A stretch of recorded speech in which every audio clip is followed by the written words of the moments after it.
La historia del México independiente, comprendida por los últimos 25 años del siglo XIX y la primera decena del siglo XX, estuvo protagonizada por Porfirio Díaz, quien tenía el dominio en todas las esferas de la vida del país, tanto en lo político, lo cultural, lo internacional y la aparente tranquilidad social de México.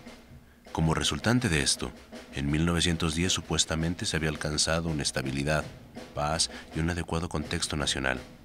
Asimismo, se logró un considerable crecimiento económico, la exportación, el auge de la ganadería, la minería industrial gracias al ferrocarril, como nos lo refieren diversos estudiosos de nuestra historia.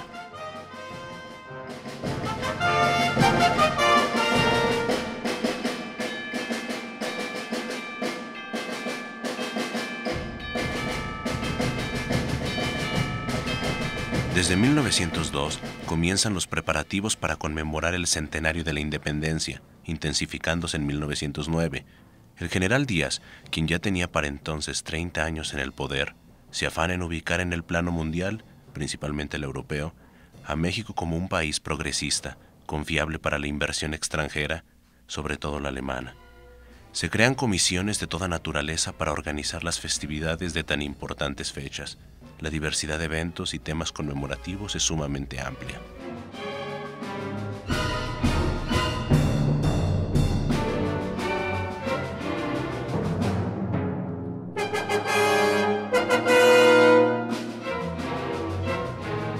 Abarcan actos cívicos tales como inauguraciones de monumentos como la Columna de la Independencia, la cual es ya emblemática de nuestro país, el Hemiciclo a Juárez, edificios de beneficencia pública como el Hospital Psiquiátrico de la Castañeda, publicaciones y presentaciones histórico-literarias y académicas, la Universidad Autónoma de México, la Biblioteca de la UNAM, actividades artísticas, ya sea de danza, teatro, exposiciones de pintura, desfiles militares que recreaban etapas de la historia de México, desde la época prehispánica, la conquista y, por supuesto, el inicio de la independencia.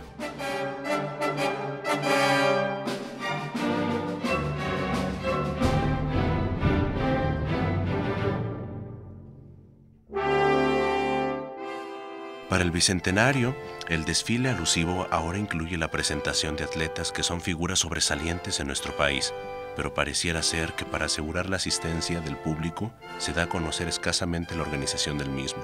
A duras penas solamente se informa la ruta del recorrido.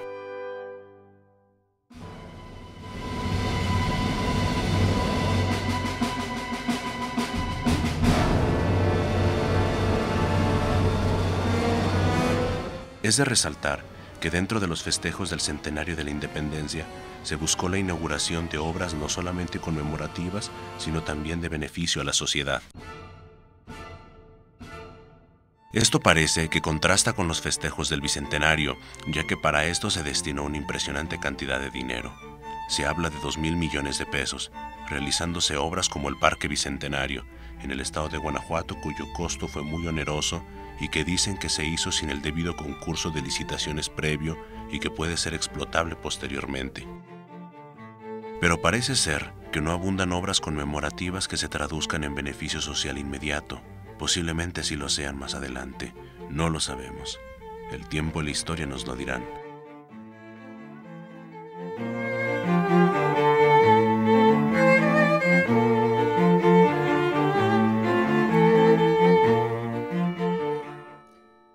Para las construcciones alusivas al festejo del centenario de la independencia, el centro histórico de la Ciudad de México sufrió cambios importantes al ser derribadas manzanas enteras y cambiar el trazo urbanístico.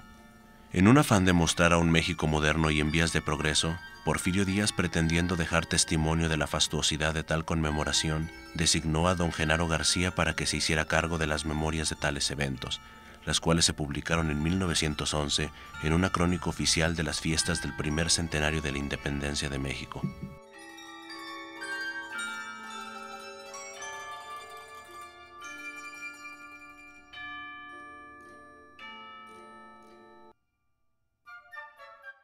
Se tomó como modelo a seguir el programa de las festividades de la Exposición Universal de París de 1889, lo que nos da una aproximación al concepto suntuoso y de magnificencia que Díaz pretendía mostrar al mundo. Interesante señalar que los costos de esta conmemoración deben haber sido sumamente elevados, y estuvieron a cargo del gobierno y de la población civil. La sociedad participó organizando actividades para recaudar fondos. Ejemplo de esto, en San Luis Potosí, las damas de sociedad organizaban serenatas para tal efecto. Además, coadyuvaban al lucimiento de la ciudad, remozando y pintando cada quien las fachadas de sus casas, tanto así que llegó a escasear la mano de obra requerida para tal efecto.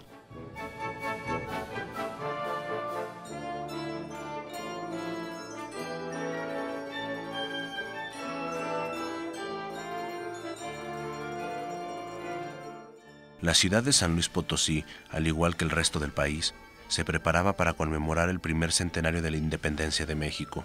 Dada la importancia del festejo, se planearon actividades para remodelar el centro histórico, concretamente la Plaza de Armas, la cual se caracterizaba por un estilo colonial que nos transportaba a la tranquilidad de la provincia y que, al igual que la capital del país, experimentó cambios en el trazo del mismo. Don Francisco de la Maza nos cuenta con gran disgusto que con anterioridad este fue originalmente del tipo renacentista, pero con el paso del tiempo y de los periodos gubernamentales, el aspecto colonial fue en detrimento, resultando el estilo barroco el más afectado.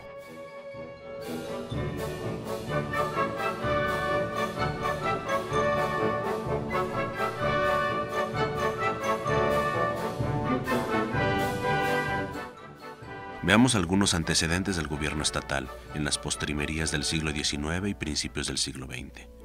Concretamente, en 1876, en el municipio de San Luis Potosí, se creaba la Junta Patriótica, a la cual en ese entonces se le encomienda la organización de los festejos cívicos con motivo de la independencia de México.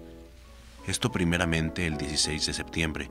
Posteriormente se añadió el acto cívico de la ceremonia del grito en la noche del día 15 del mismo mes. Esto, cuentan por ahí, para halagar al general Díaz, ya que ese día era su cumpleaños.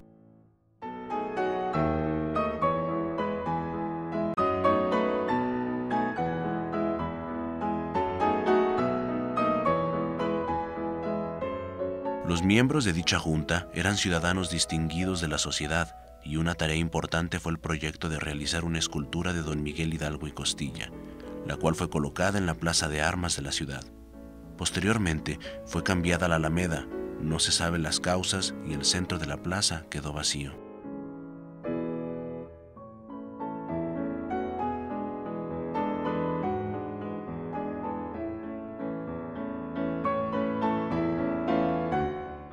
Hubo un tiempo, alrededor de 1865, en que lo ocupaba una columna de la Independencia, obra del guanajuatense Francisco Eduardo Tresguerras, pero fue posteriormente retirada. Fue ya hasta el siglo XX, alrededor de los años 40, cuando se construyó el kiosco de Cantera, que hasta nuestros días se encuentra en el mismo sitio.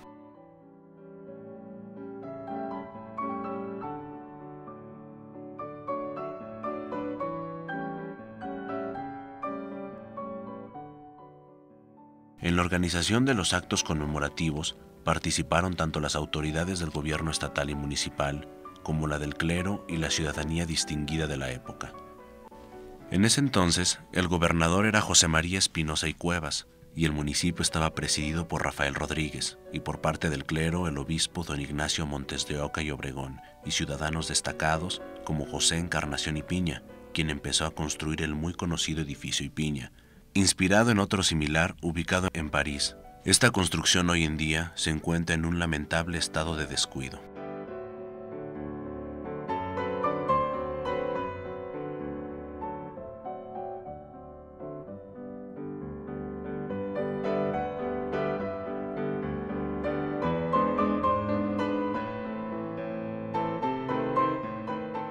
La catedral en un principio fue de estilo barroco y posteriormente fue remodelada al estilo neoclásico. Tenía solamente la torre sur. El distinguido prelado Montes de Oca continuó con mejoras realizadas entre 1906 y 1910 y, pensado en la conmemoración del primer centenario de la independencia, ordenó la construcción de la torre norte y para tal fecha estuvo terminada.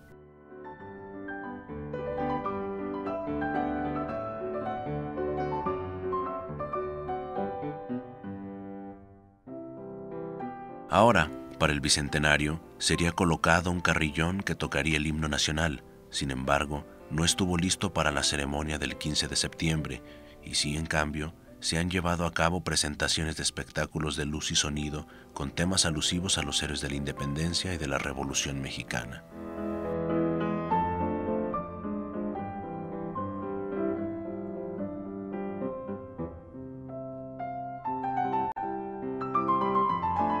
Antes los proyectos se terminaban en tiempo, pero ya en noviembre de este año se inauguró el Carrillón con un magno concierto a cargo de la Sinfónica de San Luis Potosí.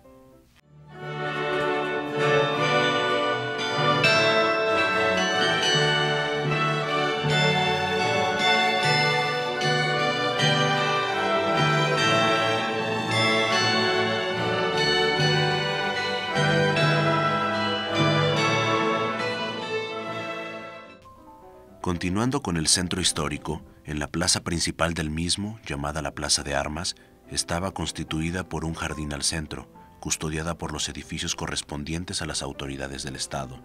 Esto similar a la Plaza de la Constitución en la Ciudad de México. Al poniente se encuentra el Palacio de Gobierno, en cuya entrada principal para el centenario se colocó el reloj que todavía está ahí. En la esquina con la calle de Madero, anteriormente existió un billar y un pequeño casino. Posteriormente, un bar y luego un café llamado La Oficina.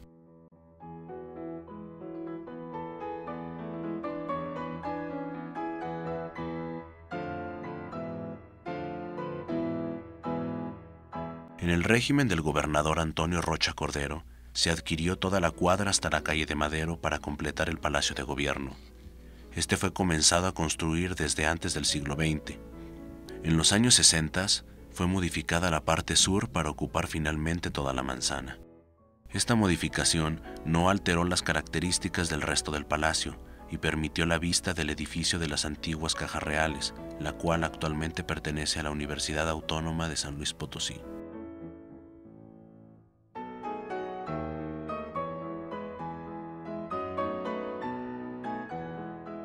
Al frente del mismo se ubica la catedral y el palacio municipal, que en ese entonces era la residencia particular del obispo Montes de Oca, y por eso llamado Palacio Episcopal hasta 1915, en que el inmueble pasó a manos del gobierno municipal hasta nuestros días. A los costados, por el lado norte, se encuentra la casa de la virreina, doña Francisca de la Gándara, única virreina mexicana por haber sido esposa del virrey don Félix María Calleja, y por el frente, en el lado sur, habían casas particulares mismas que fueron demolidas. Entre ellas, había una magnífica casa particular con balconería distintivamente potosina, la cual consiste en repisas mixtilíneas que se prolongan hacia el centro dando un señorío muy particular, como lo expresa don Francisco de la Maza, para levantar el Teatro Azteca, que fue inaugurado en 1928, obra de Carlos Crombé, y pequeñas tiendas que llegaban hasta la esquina de la calle de 5 de Mayo. En la esquina de Zaragoza, contraesquina de la catedral, había pequeñas tiendas. Alrededor de 1945 fueron derrumbadas para edificar ahí la tienda de una franquicia norteamericana. Al menos se conservaron los balcones de la calle de Zaragoza. Las calles aledañas a la plaza tenían características que las hacían muy particulares.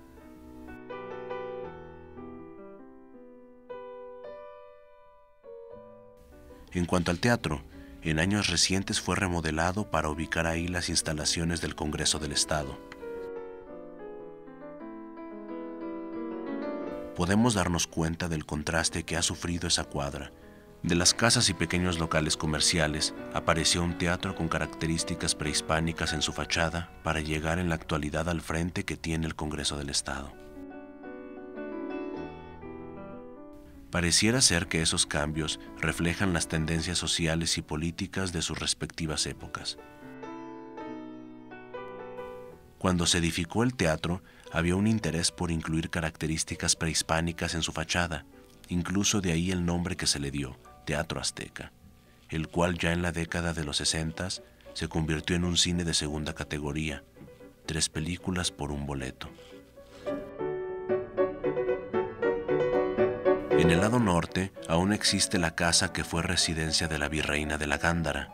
Al parecer, las remodelaciones que ha experimentado han respetado medianamente la arquitectura de la misma.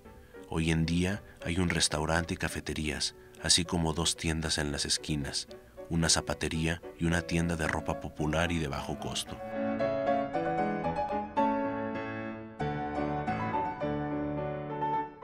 En la esquina de la plaza con Allende aún existe un local coronado por una escultura de Mercurio. Antes fue el famoso Café Versalles, lugar de reunión para los jóvenes de la época. El local en la actualidad es ocupado por una farmacia que hace las veces de pequeño supermercado. Los jóvenes ahora se congregan en los diversos centros comerciales que se han construido emulando el concepto de mall norteamericano.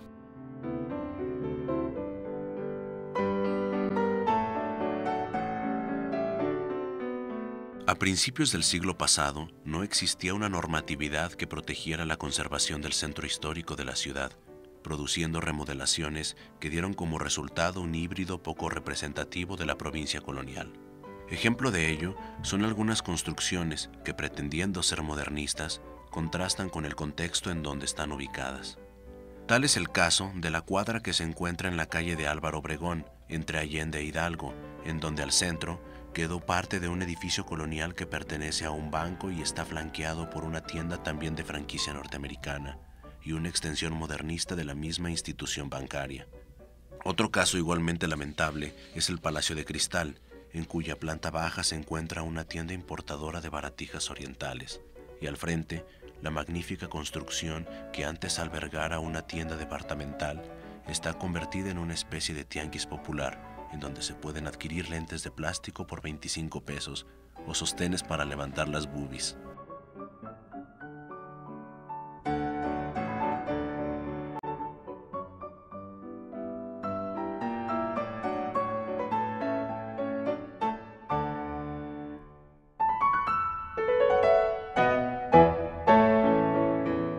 ¿México está de fiesta?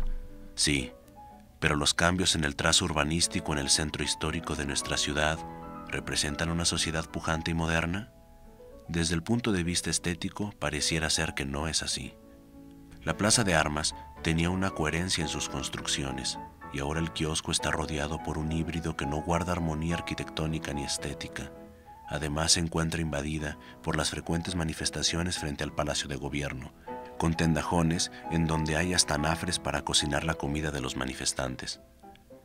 La escultura del hombre de las palomas frente al Palacio Municipal está rodeada de vendedores ambulantes que ofrecen globos y comida chatarra. Parece ser que esa es la representación festiva de la ciudad, que no refleja ni a una ciudad provinciana tranquila, ni tampoco a un pequeño pueblo, menos todavía la capital de un estado. ¿Dónde están aquellas actividades típicas de la provincia como el organillo? Al parecer solamente queda uno por la zona del Mercado República. Las fotografías que se tomaban a los transeúntes y que se adquirían por menos de 5 pesos tampoco existen más. Los teléfonos celulares y las cámaras digitales hacen ahora esa función. Sin embargo, justo es decirlo, también hay eventos sociales que le dan un tinte distintivo a la plaza. Tal es el caso de los llamados Jueves de Danzón, emulando a lo que se hace en la Ciudadela en el Distrito Federal. Consisten en la reunión nocturna de aficionados al danzón, quienes bailan al centro rodeados por el público y todo el mundo la pasa muy bien.